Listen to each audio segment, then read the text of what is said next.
दोस्तों, इस वर्ष 2025 में चैत्र नवरात्रि 30 मार्च से शुरू हो रहे हैं और इस दिन रविवार है और 6 अप्रैल को नवरात्रि समाप्त हो जाएंगे। ये नवरात्रि पूरे दिनों के पड़े हैं। 31 मार्च को 2 व्रत एक साथ रखे जाएंगे। माँ ब्रह्मचारिणी और माँ चंद्रघंटा की पूजा एक साथ होगी। दोस्तों, ऐसे में नवरात्रि शुरू होने से पहले आज के वीडियो में हम आपको बताने वाले हैं सदाबहार फूल के कुछ ऐसे उपाय, जिन उपायों को यदि आप नवरात्रि पर कर लेते हैं तो फिर कभी आपके जीवन में बहुत सारी समस्याएं स्वयं ही हल हो जाएंगी। जी हाँ दोस्तों, और आपको बता दें कि सदाबहार का जो पौधा होता है उसके जो फूल होते हैं वो बहुत ही आसानी से आपको प्राप्त भी हो जाते हैं। और इसी के साथ आपको बता दें कि वनस्पति शास्त्र का सबसे महत्वपूर्ण पौधा माना गया है ये चमत्कारी पौधा। जी हाँ दोस्तों, सदाबहार का पौधा माता वैष्णव को अति प्रिय है। नवरात्रों में माता की चौकी पर अवश्य रखा जाता है। इसके कई दिव्य प्रयोग हैं। इसके साधारण से साधारण उपाय करके लोग अपना भाग्य चमका लेते हैं। मैया की कृपा सदैव उन पर बरसती है। दोस्तों, आपको बता दें, जितने भी धनवान व्यक्ति हैं, जितने भी पैसे वाले लोग हैं, उन सभी के घरों में आपको ये पौधा 100% मिलेगा। और दोस्तों, आपको बता दें कि सदाबहार का जो पौधा होता है उसमें कई फूल खिलते हैं। इसी के साथ आपको बता दें कि सदाबहार का जो पौधा होता है वो बहुत आसानी से उग जाता है और इसे कहीं पर भी आप बहुत आसानी के साथ उगा सकते हैं। दोस्तों, आपको बता दें, सबसे बड़ी बात की यह जो सदाबहार के रंग बिरंगे फूल है ना, यह आपकी किस्मत को बदल देंगे, आपकी किस्मत को रातों रात चमका देंगे। जी हाँ दोस्तों, जिस तरह से यह रंग बिरंगे फूल होते हैं और जैसे ये रंग बिरंगे कलर के होते हैं, उसी तरह से ये तुम्हारी जिंदगी में भी रंग बिरंगे रंग भर देंगे। दोस्तों, आप एक बार इस पौधे के उपाय को जरूर आजमा कर देखें और इसके लाभ भी आप स्वयं देख लेंगे। अगर आप भी अपने जीवन में बहुत मेहनत करते हैं, बहुत प्रयास कर रहे हैं जिंदगी में सफल होने का, मगर सफल नहीं हो पा रहे हैं, बार बार आपको असफलता का मुंह देखना पड़ रहा है, आप बार बार निराश हो रहे हैं, तब तो आपको यह उपाय जरूर ही कर लेना चाहिए। अगर कोई व्यक्ति कोई अपना व्यापार शुरू करता है, कोई काम शुरू करता है और अगर उसे उसमें नुकसान होने लगे और उसका वह व्यापार ना चले तो व्यक्ति बहुत परेशान हो जाता है और वह सोचने लगता है कि अब इस व्यापार को मैं बंद ही कर देता हूँ, अब इस काम को करने से कोई फायदा नहीं है, जब इस काम से मुझे कोई मुनाफा ही नहीं हो रहा है, मेरी आर्थिक स्थिति अच्छी हो ही नहीं पा रही है। फिर व्यक्ति परेशान होकर सोचता है कि चलो हटाओ, रहने दो, इस काम को अब हम हटा देते हैं, बंद कर देते हैं, कोई दूसरा काम कर लेते हैं। और इसी तरह से व्यक्ति काम भी बदलते रहते हैं, बहुत कोशिश करते हैं, लेकिन उसके बावजूद उनको सफलता प्राप्त नहीं हो पाती है। जैसा वह चाहते हैं उनकी मनोकामना पूरी नहीं हो पाती है, उनका का व्यापार नहीं चल पाता है। तो अगर आप भी अपने जीवन में कोई व्यापार कर रहे हैं और आपको बार बार उसमें नुकसान देखने को मिल रहा है, या जो भी काम आपने शुरू किया है वह काम आपका नहीं चल पा रहा है, जिस चीज को लेकर आप बहुत ज्यादा परेशान हैं, किसी विशेष क्षेत्र में आपने तैयारी कर रखी है लेकिन उसमें भी आपको सफलता प्राप्त नहीं हो पा रही है, तब आपको एक बार, सिर्फ एक बार इस उपाय को जरूर करके देखना चाहिए। आप इसके परिणाम और इसके लाभ, इसके चमत्कार लाभ आप खुद देख लेंगे। इसी के साथ दोस्तों, इस उपाय को वह लोग भी कर सकते हैं जिनके सर पर बहुत ज्यादा कर्जा हो गया है या जिसने किसी से बहुत ज्यादा उधार पैसा ले लिया है और वो उस उधार को चुकाने में सक्षम नहीं है, चुका नहीं पा रहे हैं। लेकिन कभी कभी होता यह है कि व्यक्ति चाहे कितनी भी मेहनत कर ले, उसके बाद उसको सफलता प्राप्त नहीं हो पाती है। और दूसरी तरफ ऐसे भी लोग होते हैं जो दिन रात मेहनत करके धन कमाते हैं, लेकिन उनके हाथ में धन आते ही बहुत तेजी के साथ वह धन उनका चला जाता है। कभी बीमारियों में वह पैसा चला जाता है तो कभी किसी अन्य चीज में वह पैसा उनका चला जाता है। कुल मिलाकर आप कह सकते हैं कि उनका जो धन है वह अच्छे कार्य में कम जाता है, लेकिन बीमारियों में और बुरे कार्यों में ज्यादा उनका वह धन बर्बाद हो जाता है, जिसको लेकर वह बहुत परेशान रहते हैं और महीना खत्म होने से पहले ही उन्हें किसी ना किसी से उधार लेना पड़ जाता है। और देखिए, उधार व्यक्ति कभी भी अपनी मर्जी से तो लेता नहीं है। जब व्यक्ति के ऊपर पर बहुत ज्यादा परेशानी आ जाती है, उसके जीवन में बहुत सारे कष्ट आ जाते हैं, जिसके चलते उस व्यक्ति को अपना घर चलाने के लिए और बहुत सारी आवश्यकताएं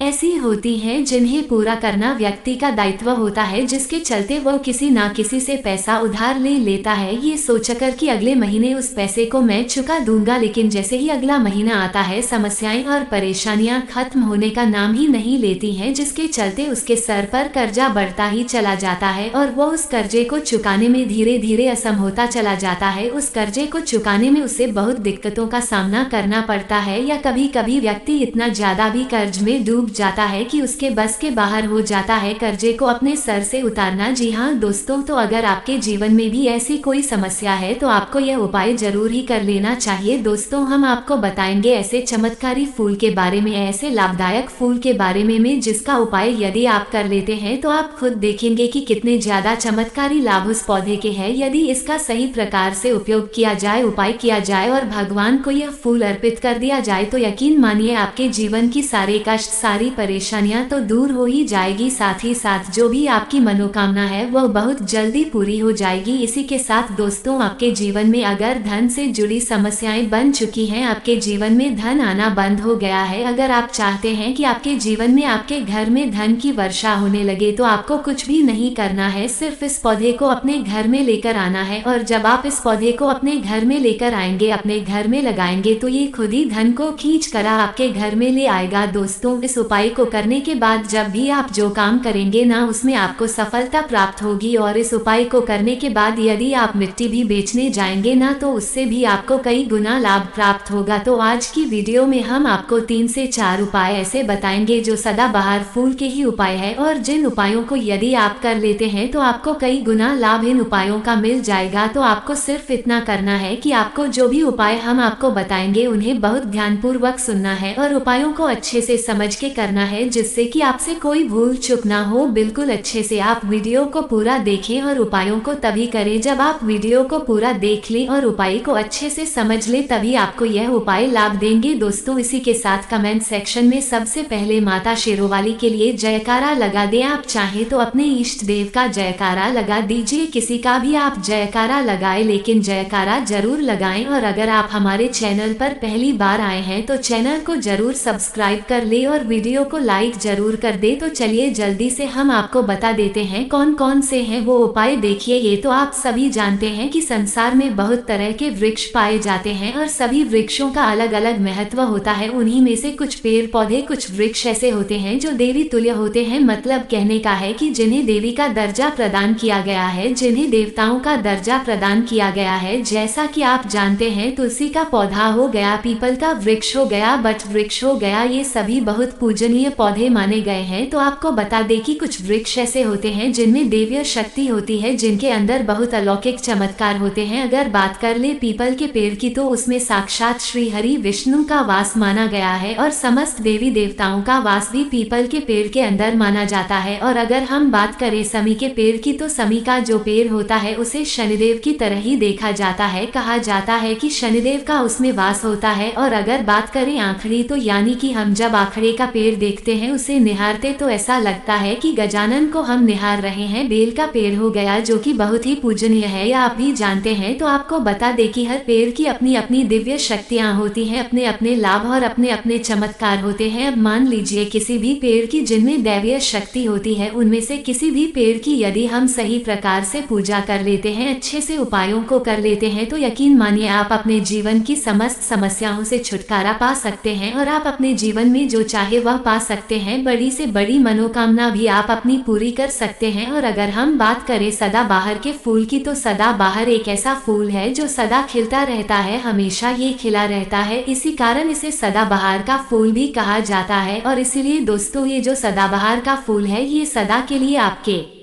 भाग्य को चमका सकता है, आपकी किस्मत को बदल सकता है। तो इस फूल के बहुत सारे लाभ, बहुत सारे चमत्कार है। हम आपको बहुत ही सरल शब्दों में बताने का और समझाने का पूरा प्रयास करेंगे, जिससे कि आपको किसी समस्या का सामना ना हो, आप उपायों को बहुत अच्छे से समझ के अच्छे से कर सके। आप चाहे तो इनको लिख भी सकते हैं और आप चाहे तो हमारी वीडियो को दोबारा भी देख सकते हैं, आपको उपाय अच्छे से समझ आ जाएंगे। तो देखिए, अगर बात करें सदाबहार के फूल की, उस पौधे की, तो सदाबहार के 2 रंग के फूल होते हैं। एक फूल होता है सफेद रंग का और वहीं दूसरा जो फूल होता है वह होता है गुलाबी रंग का। आपने देखा भी होगा, हल्का गुलाबी रंग का वो फूल होता है। तो आपकी जानकारी के लिए बता दें कि सफेद रंग का जो सदाबहार का फूल होता है वो माता लक्ष्मी को प्रसन्न करने के लिए बहुत ही कारगर फूल है, बहुत ही ज्यादा माता लक्ष्मी को वो फूल पसंद है। और गुलाबी रंग का जो सदाबहार का फूल होता है वह भी माता लक्ष्मी को अति प्रिय होता है, क्योंकि गुलाबी रंग तो माता रानी का सबसे ज्यादा प्रिय रंग है। तो तो जब आप सदाबहार के इन फूलों का कोई उपाय करते हैं तो इसका मतलब है कि धन खींचने की चाबी आपने अपने पास रख ली है। धन खींचने का पौधा अब आपने अपने घर पर लगा लिया है। इसी के साथ दोस्तों आपको बता दें कि शिव जी को सफेद रंग का जो सदाबहार का पुष्प होता है, जो फूल होता है, शिव जी को सफेद रंग का सदाबहार का पुष्प बहुत ज्यादा प्रिय होता है। यदि आप इस सफेद रंग के पुष्प को शिव जी को अर्पित करते हैं तो आपके जीवन की बहुत सारी समस्याओं से आपको छुटकारा मिल जाएगा और आपके जीवन में जो भी राहु केतु का दोष है वह भी पूरी तरह से समाप्त हो जाएगा। तो जब भी आप इस सफेद रंग के पुष्प को शिव जी को अर्पित करें या माता रानी को अर्पित करें तो आप अपनी मनोकामना बोल दे, आपकी कैसी भी मनोकामना है वो जरूर पूरी हो जाएगी। और यदि आप इस सफेद रंग के पुष्प को शिव जी को अर्पित करते हैं तो शनिदेव भी आपसे बहुत प्रसन्न होते हैं। अगर आपके पास सदाबहार के पुष्प है, आपके घर में कोई पौधा लगा है तो बहुत अच्छा है, लेकिन अगर आपके घर में सदाबहार का फूल नहीं है, पौधा नहीं है, तो आपको अपने आसपास ये बहुत ही आसानी से प्राप्त हो जाएंगे। वहां से भी आप इन फूलों को ले सकते हैं। तो चलिए सबसे पहला उपाय हम आपको बता देते हैं कि आपको सफेद रंग के सदाबहार के पुष्प लेने हैं और किस दिन इस उपाय को करना है। आपको यह उपाय करना है शुक्रवार के दिन। तो दोस्तों आपको सफेद रंग के पुष्प तोड़कर लाना है और उनसे ही आपको उपाय करना है। तो उपाय आप कैसे करेंगे इस चीज को भी आप अच्छे से समझ लीजिए। तो देखिए, आपको सूर्यास्त होने से पहले पहले फूलों को तोड़कर लाना है। तो आपको कितने फूल तोड़कर लाने हैं, या तो आपको 27 फूल तोड़कर लाने हैं और या फिर आपको 21 फूल तोड़कर लानी है। अगर आप 27 फूल तोड़ते हैं तो उसका उपाय अलग है, और यदि आप 20 फूल तोड़कर लेकर आते हैं तो उसका उपाय अलग है। लेकिन हम आपको बताएंगे, तो इसलिए वीडियो में अच्छे से बने रहे और उपायों को अच्छे से समझे। तो अगर आप 27 फूल तोड़कर लाए हैं सफेद रंग के, ठीक है ना, सदाबहार के 27 फूल सफेद रंग के यदि आप तोड़कर लेकर आए हैं, जब आप 27 फूल सफेद रंग के सदाबहार के तोड़कर ले आएंगे उसके बाद आपको अपने घर के मंदिर के पास आना है और आपको लेना है एक दिया और लंबी बाती का आपको एक दीपक जलाना है। दीपक आप घी का जला सकते हैं। उसके बाद आपको एक लाल रंग का छोटा सा कपड़ा लेना है और लाल कपड़ा वहां मंदिर में आपको बिछा देना है। अब आपको मौली के धागे से लपेटकर इन फूलों की माला बना लेनी है। तो आपने जो 27 फूलों की माला बनाई है उस माला को आपको माता लक्ष्मी को अर्पित करना है, उनको पहनाना है। लेकिन जब आप यह माला पहनाए उससे पहले आपको 27 बार लक्ष्मी मैया के किसी भी मंत्र का जाप करना है। अगर आपको कोई मंत्र याद नहीं है तो आप बहुत सीधा सरल सा मंत्र ओम महालक्ष्मी नमः, इस मंत्र का 27 बार जप कर ली। उसके बाद आप माता रानी को यह माला अर्पित कर दी। उसके बाद आपको माता रानी को कुमकुम या हल्दी का तिलक लगाना है और उसके बाद आपको महालक्ष्मी चालीसा का पाठ भी करना है और फिर उसके बाद आपको माता रानी की आरती करनी है। इस बात का ध्यान रहे कि जब आप चालीसा कर लेंगे उसके बाद आपने जो लाल कपड़ा लिया है उस पर आपको हल्दी से एक स्वास्तिक बनाना है और उस लाल कपड़े पर आपको जो स्वास्तिक आपने बनाया है उस स्वास्तिक के ऊपर यदि आपने 21 फूलों की माला माता रानी को अर्पित करी है तो 21 चावल के दाने आपको उस स्वास्तिक पर रखने हैं। और अगर 27 फूलों की माला आपने माता रानी को अर्पित की है तो 27 ही चावल के दाने आपको उस स्वास्तिक पर रखने हैं। लेकिन ध्यान रहे कि चावल बिल्कुल भी टूटा फूटा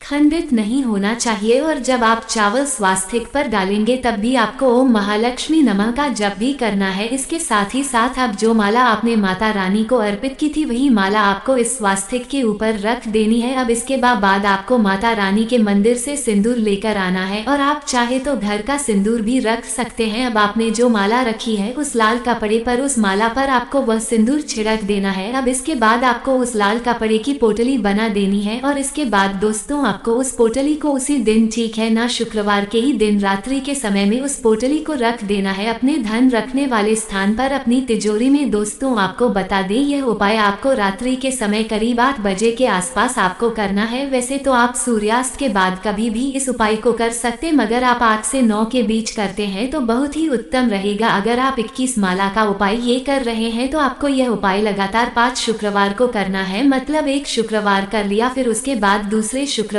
कर लिया, तीसरे कर लिया, चौथे कर लिया, 5वें लगातार जो शुक्रवार पड़ेंगे 5 शुक्रवार तक आपको लगातार इस उपाय को करना है। और यदि आप 27 फूलों वाला उपाय कर रहे हैं तो आपको लगातार 4 शुक्रवार करना है। तो देखिए उपाय, चाहे आप 4 शुक्रवार कर रहे हैं या 5 शुक्रवार कर रहे हैं, आप इस बात का ध्यान रखें कि आपको अलग अलग पोटली नहीं बनानी है। आपने जो सबसे पहली पोटली बनाई है उसी पोटली को आपको लेना है। माला तो आपको हर बार नई लेनी है, चावल भी आपको हर बार नए लेने हैं, लेकिन लेकिन उसी पोटली के अंदर आपको उन सारी चीजों को रखते चले जाना है। अब देखिए 5वां जो शुक्रवार होगा, चाहे 5 शुक्रवार आप यह उपाय कर रहे हैं या 4 शुक्रवार कर रहे हैं, तो जो 5वां शुक्रवार होगा उस 5वें शुक्रवार को आपको इस पोटली को लेना है और आपके घर में जहाँ पर भी मिट्टी हो, मान लीजिए आपके घर में कहीं पर भी मिट्टी है तो वहाँ पर आपको इसको मिट्टी में दबा देना है। और अगर मान लो आपके घर में मिट्टी कहीं पर भी नहीं है, पूरी जगह पर आपका फर्श है, तब आपके घर में गमला तो जरूर होगा, तो आप इसे गमले में दबा दीजिए। और आप इस चीज का पूरा ध्यान रखें कि आपको पोटली को पूरी तरीके से नहीं दबाना है। आपने पोटली के अंदर जो माला रखी थी, जो चावल रखे थे, उन चीजों को आपको मिट्टी के अंदर डालना है। कपड़े को आपको मिट्टी के अंदर नहीं डालना है, जो लाल कपड़ा लिया है उसको आपको नहीं डालना है। तो दोस्तों यह उपाय बहुत आसान है, बहुत ज्यादा कठिन उपाय नहीं है। और यदि आप इस उपाय को कर लेते हैं, फिर आपके जीवन में धन से जुड़ी जो भी समस्या है वो तो समाप्त हो ही जाएगी। आपके जीवन में धन आने के बहुत सारे मार्ग भी खुल जाएंगे, बहुत सारे रास्ते आपके जीवन में खुल जाएंगे, जहां से आपको धन प्राप्त होता रहेगा। और जो धन आपको प्राप्त होगा उसमें निरंतर आपको वृद्धि भी देखने को मिलेगी। और आपको बता दें, इस उपाय को करने से आपके घर में स्थिर लक्ष्मी का वास होगा। तो देखिए, यदि आप 5 शुक्र वाला उपाय कर रहे हैं, 5 शुक्रवार वाला, तब तो आपको छठे दिन ये प्रक्रिया करनी है, छठे शुक्रवार को। और यदि आप 4 शुक्रवार वाला उपाय कर रहे हैं तो आपको 5वें शुक्रवार वाले दिन इस प्रक्रिया को करना है, ठीक है ना। इस बात को आप पूरी तरह से समझ लीजिए। तो दोस्तों ये तो था पहला उपाय जो हमने आपको बताया, बहुत सरल शब्दों में हमने बताने का पूरा प्रयास किया है। अगर आपको फिर भी समझ में नहीं आया है तो आप कुछ भी हमसे कमेंट सेक्शन में पूछ सकते हैं। तो अगर आपने अभी तक हमारी वीडियो को लाइक नहीं किया है तो गाइस प्लीज वीडियो को लाइक कर दीजिए और कमेंट सेक्शन में जयकारा जरूर लगा दीजिए। तो चलिए अब बात कर लेते हैं दूसरे उपाय की। अगर मान लीजिए आपकी कोई विशेष मनोकामना है और आपकी कोई मनोकामना आप चाहते हैं कि पूरी हो जाए और बहुत लंबे समय से, बहुत ज्यादा वक्त से आपकी वह समस्या बनी हुई है, आपकी कोई मनोकामना है जो पूरी नहीं हो पा रही है, तो आपको ये सरल सा उपाय जरूर कर लेना चाहिए, चाहे आपकी कैसी भी मनोकामना हो। जैसे मान लीजिए आपके जीवन में संतान सुख आपको प्राप्त नहीं हो पाया है और आप चाहते हैं कि आपको संतान की प्राप्ति हो जाए, या फिर आप एक अच्छे जीवन साथी की कामना करते हैं, आपके विवाह से जुड़ी कोई समस्या है, धन से जुड़ी कोई समस्या है। कहने का मतलब है कि हर प्रकार की समस्या का उपाय है यह एक छोटा सा उपाय। तो दोस्तों यह उपाय बहुत ही ज्यादा खास उपाय है, क्योंकि यह आपकी हर प्रकार की समस्या को समाप्त करता है और आपकी जो भी मनोकामना है उसे पूरी करता है। इसलिए यह उपाय बहुत ही ज्यादा खास हो जाता है, इसका महत्व बहुत ज्यादा बढ़ जाता है। तो इस उपाय को करने के लिए आपको लेने हैं सदाबहार के 9 गुलाबी रंग के फूल, ठीक है ना। हम आपको फिर से बता देते हैं कि सदाबहार के गुलाबी वाले फूल आपको 9 लेने हैं और इसी के साथ आपको तांबे के पात्र में, तांबे के लोटे में जल लेना है। और यह उपाय करना है आपको सोमवार के दिन। तो यह उपाय आपको सुबह के समय करना है। सुबह जल्दी उठकर स्नान आदि करने के बाद आपको स्वच्छ वस्त्र धारण करने हैं और तांबे के लोटे में आप पूरा जल भर लीजिए और उस तांबे के लोटे में आप उन फूलों को डाल दीजिए जो 9 फूल आपने लिए हैं, गुलाबी रंग के सदाबहार वाले फूल। और उसके बाद आपको शिव जी के मंदिर में जाकर, शिवालय में जाकर ओम नमः शिवाय इस मंत्र का जाप करना है पूरी 108 बार। और आपको बता दे, आप श्री शिवाय नमस्तुभ्यम इस मंत्र का जब भी कर सकते हैं। तो आपने जो जल लिया है और जो फूल उसके अंदर डाले हैं वो दोनों आपको शिवलिंग पर अर्पित कर देने हैं, चढ़ा देने हैं। और ऐसा करते समय जब आपकी जो भी मनोकामना है उसको आप बोल दीजिए। यह उपाय यदि आप कर लेते हैं तो आपकी कितनी भी बड़ी मनोकामना हो, चाहे कैसी भी समस्या हो, वह समाप्त हो जाएगी और आपकी मनोकामना पूरी हो जाएगी। चाहे जैसी भी आपकी मनोकामना हो, संतान से जुड़ी हो, व्यापार से जुड़ी हो, धन से जुड़ी हो, स्वास्थ्य से जुड़ी हो, कैसी भी आपकी मनोकामना हो। दोस्तों आपको बता दे, यह उपाय जो व्यक्ति करता है उसके जीवन में चाहे जैसा भी दोष हो, कोई भी वास्तु दोष हो, कोई भी कुंडली दोष हो, वह पूरी तरह से समाप्त हो जाता है। और दोस्तों आपको बता दे, यह उपाय करना है आपको 5 सोमवार लगातार, ठीक है ना। जब आप पहले सोमवार करेंगे, उसके बाद दूसरे सोमवार, तीसरे सोमवार, चौथे सोमवार, 5वें सोमवार, 5 सोमवार आपको लगातार करना है, बीच में गैपिंग नहीं करना है आपको, ठीक है ना, गैप नहीं देना है। दोस्तों बात करते हैं कि यदि आपने यह उपाय सोमवार के दिन सुबह के समय किया है और 9 बजे से 10 के बीच किया है, तो आपको हर सोमवार को वैसे ही करना है जैसे आपने पहले सोमवार को किया है। इस चीज को आप विशेष करके ध्यान रखें। तो दोस्तों यदि आप इस उपाय को कर लेते हैं तो आप अपनी कैसी भी मनोकामना पूरी कर सकते हैं। हैं। इन छोटे सरल से उपायों को करके आपको अपने मन में पूरी सच्ची श्रद्धा और पूरा विश्वास होना चाहिए, तब यह उपाय असर करते हैं। दोस्तों, आज की वीडियो में बस इतना ही। मिलते हैं आपसे एक नई वीडियो के साथ। अगर आपने अभी तक जयकारा नहीं लगाया है तो कमेंट सेक्शन में जयकारा जरूर लगा दीजिए। जयकारा लगाने से आपकी जो भी मनोकामना है वह बहुत जल्दी पूरी होती है। और साथ ही वीडियो को लाइक जरूर कर दीजिए। हमारे चैनल पर पहली बार आए हैं तो सब्सक्राइब करना ना भूलें। मिलते हैं एक नई वीडियो के साथ। हर हर महादेव, जय शिव शंभू।